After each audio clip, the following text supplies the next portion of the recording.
나를 온전한 곳으로 인도하시며.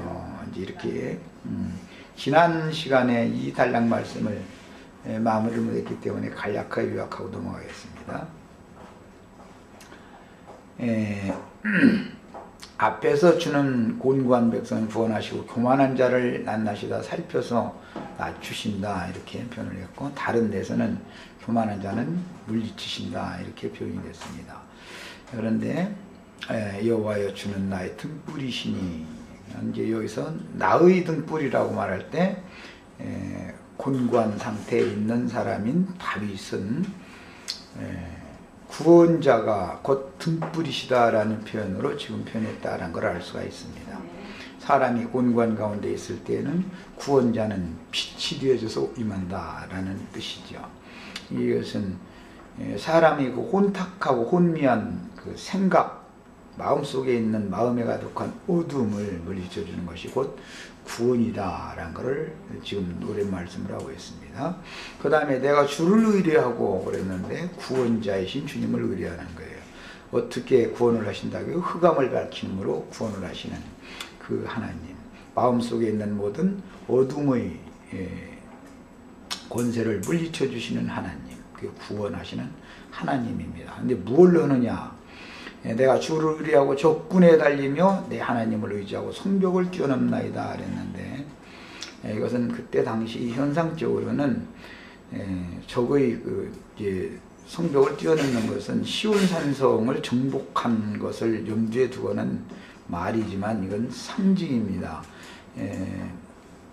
가나안 땅의 시온 산성이라고 하는 것은 실제적으로는 사람의 구속받은 사람의 영혼을 의미하는 것이기 때문에 사람 속에 있는 그 악의 세력을 이기고 무엇으로? 빛으로 이기고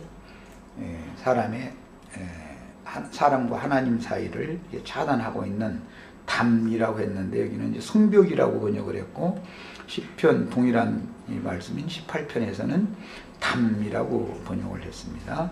담이라는 것은 이제 죄의 담이다. 그래서 하나님과 나 사이를 차단하는 어떤 것을 의미하므로 이것은 육신의 생각을 주로 의미하는 말입니다. 그래서 그 성벽을 뛰어넘는다. 이것은 원수가 예루살렘 성벽을 이렇게 뛰어넘는 것처럼 다윗은 또 원수의 성벽을 이렇게 뛰어넘었어요. 원수의 성벽은 어둠의 영역이고 여호와의 성은 빛의 영역이죠. 금발할 것도 없죠. 그러니까 이제 성경에서 어떤 성을 점령하는 이야기, 이런 이야기가 나오면 모두 하나님께서 사람을 점령하는 것을 의미한다. 그다음에 마귀도 사람을 점령하는 것을 의미한다. 그러니까 이제 성경을 읽을 때는 문맥의 흐름을 따라서 누가 어떤 성을 정복하는가, 원수가 예루살렘 성을 정복하는가, 아니면 하나님이 오셔서 예루살렘을 차지하고 있는 원수들을 물찌르고 예루살렘 성을 지금 회복하는 이야기를 하는 것인가, 이런 것을 문맥을 따라서 잘 읽으셔야 됩니다. 원래 이 성 이야기는 창세기 그 4장에서부터 시작된 말씀으로서 에덴 동산 밖으로 쫓겨난 가인은 에녹성이라고 하는 성을 쌓고 성에 이제 거하는 데서부터 시작했습니다. 아벨의 대신으로 오셨던 셋의 후예들은 광야 생활, 목자 생활을 했기 때문에 성에서 살지를 않았었죠. 이제 거기서부터 이게 대비되기 시작했는데, 뒤에 원수의 성을 목자 생활하던 사람들이 원수의 성을 빼앗는 거예요. 그래서 시온 산성을 다시 이렇게 빼앗는 거예요. 가나안 땅의 마지막 대적이 이제 여부스 족속이었죠. 그 여부스 족속이 차지하고 있던 시온 산성을 다윗이 빼앗아 가지고 다윗성이라고 이름을 고쳤다가, 뒤에는 이제 사무엘하 24장에 나오는 아라우나의 타작마당에서 이제 그 제단터를 닦은 후에는 그 터, 기초라는 뜻을 붙여서 예루라는 말을 앞에다 붙입니다. 그래서 살렘 왕인데 예루를 앞에 붙여서 기초, 터가 있는 성이다 이 말이에요. 히브리서 11장에는 하나님이 친히 경영하시고 지으실 터가 있는 한 성을 예비하셨다, 이렇게 표현을 했어요. 그래서 다윗을 통해서 예루살렘 성의 터를 이렇게 잡게 만들었어요. 그리고는 솔로몬을 통해서 이제 성전을 짓게 합니다. 이런 것이 이제 구약 시대의 역사였습니다. 이것은 비유입니다. 하나님은 구원할 자들을 다 예비하시고 예비된 영혼들을 하나님이 예비하신 영혼들을 추수꾼으로 오신 예수님이 취하셔가지고 그분이 거할 처소로 즉 그분의 신부로 거룩한 성 새 예루살렘으로 세우는 거예요. 이제 이것을 염두에 두는 말입니다.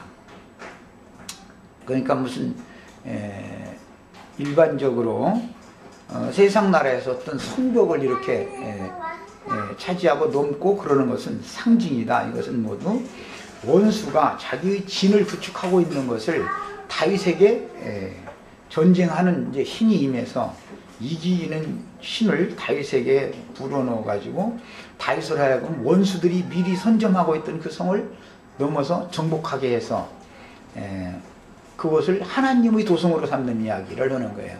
이것은 다 죄에게 마귀에게 탈취당한 영혼들을 마귀가 먼저 사람들을 탈취해서 자기의 안전한 성을 이렇게 구축하고 있지만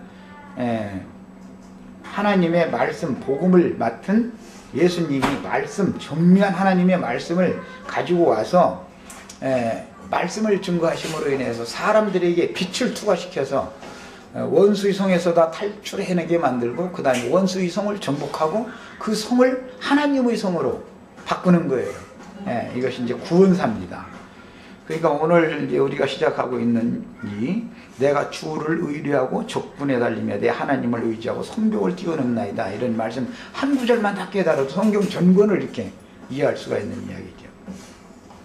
자, 그 다음에 하나님의 도는 완전하고 하나님의 말씀은 정미하니 등불이라고 그랬지만 그 불빛이 곧 하나님의 도이며 말씀이고 그것은 정미하다 그랬는데 이것은 오류가 없다, 정확하다, 아주 세미한 부분까지도 정확하다 그런 뜻이에요. 여호와의 말씀은 정미하니 저는 자기에게 피하는 모든 자에게 방패시로다. 하나님은 말씀이시기 때문에 말씀 안으로 피해야 된다. 모든 영혼은. 그럼 말씀이 그 영혼을 지켜준다. 영혼을 지킨다는 말은 그 마음의 생각을 지킨다 그런 말이에요. 그러면 성이 무너지지 않는 거예요. 적군이 이 성을 넘어오지 못하게 만들어주는 거예요. 상징이에요. 우리 형제 자매님들은 하나님의 도성인 다 예루살렘 성에 들어가는 권세를 다 받으셔야 되겠어요. 이 인생의 최종 목적인 거예요. 자, 그 다음에 여호와 외에 누가 하나님이며 우리 하나님 외에 누가 바위며 이것은 정밀한 말씀이 여호와다. 그 말씀에 피할 때 그 말씀은 사람의 영혼을 능히 지켜서 원수가 이 성을 정복하지 못하게 해준다 그 말이에요. 각자 자신의 성문을 열어주면 귀신이 밀려 들어와가지고 그 성을 무너뜨려 버리는 거예요. 그 사람을 무너뜨려 버리는 거예요. 영혼을 망가뜨린다 이 말이죠. 오늘날 이 기성교계에서는 많은 사람들이 성경이 말하고자 하는 어떤 의중을 잘 문자대로 그냥 역사적인 이런 사건으로 이렇게 이런 말씀들을 해석을 하고 있기 때문에 예루살렘 성이 무너졌다가 예루살렘 성이 다시 재건축되고 하는 그런 성경을 읽을 때 이게 무엇을 말하는지를